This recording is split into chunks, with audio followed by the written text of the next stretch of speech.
ধন্যবাদ আপনাদেরকে। আমি বিএনপির পক্ষ থেকে আপনাদেরকে আসলে যে সাংবাদিক আপনারা এতক্ষণ কষ্ট করতেছেন আপনারা এই নিউজ কভার করার জন্য, আমি বিএনপির পক্ষ থেকে আপনাদের ধন্যবাদ এবং কৃতজ্ঞতা জানাচ্ছি। একটু লিডার অলরেডি বাসা থেকে বাইরে হয়েছেন, উনি রাস্তার মধ্যে আছেন, আশা করছি 20 থেকে 25 মিনিটের ভিতরে উনি চলে আসবেন। আপনাদের মাধ্যমে দেশবাসী এবং যারা দেখছেন সবার কাছে আমি আপনাদের আমাদের নেতার জন্য দোয়া করবেন যে ওনাকে আমরা সুস্থভাবে আমরা যেন ভালোভাবে ফ্লাইটটা বাংলা মাটির ল্যান্ডিং করতে পারি। আপনারা সবাই মন খুলে দোয়া করবেন, সাথে সাথে আমাদের মা খালেদার জন্য আপনারা সবাই দোয়া করেন প্লিজ। ওনার সঙ্গে কারা কারা যাচ্ছেন? ওনার সফরসঙ্গী এই বিমানের মধ্যে যারা আছেন সবাই ওনার সফরসঙ্গী, ওনার কোনো শুধু ওনার ফ্যামিলি মেম্বাররা আছেন আর বাকি সবাই ওনার সফরসঙ্গী।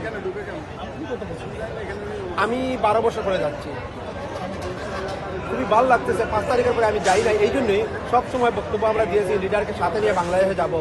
5 তারিখে চিন্তা করলাম যেহেতু সবসময় আমরা বলছি ওনাকে সাথে নিয়ে যাবো, কেমনে যার জন্য যাই না, আজকে ওনার সাথে যাচ্ছি, খুবই ভালো লাগছে। শুধু আমি না, যারা এই সফরসঙ্গী হয়েছে সবাই খুবই খুশি, খুবই আনন্দিত যেভাবে বাংলাদেশের 18 কোটি মানুষ আজকে অপেক্ষা করছে ওনার জন্য। তো আমি সবার কাছে আবার আকুল আবেদন, আপনারা দোয়া করেন ওনাকে যেন সহিহ সালামতে আমরা বাংলাদেশে ল্যান্ড করতে পারি। দীর্ঘ 17 বছরের প্রতীক্ষার অবসান ঘটতে যাচ্ছে অল্প কিছুক্ষণের মধ্যে। বাংলাদেশের বহুল প্রতীক্ষিত, বাংলাদেশের সবচেয়ে জনপ্রিয় নেতা, আগামী দিনের প্রধানমন্ত্রী ইনশাআল্লাহ জনাব তারেক রহমান অল্প কিছুক্ষণের মধ্যে হিথ্রো বিমানবন্দরে পৌঁছবেন। উনি অলরেডি বাসা থেকে বের হয়েছেন, এখন রাস্তায় অন দ্য ওয়েতে আছেন।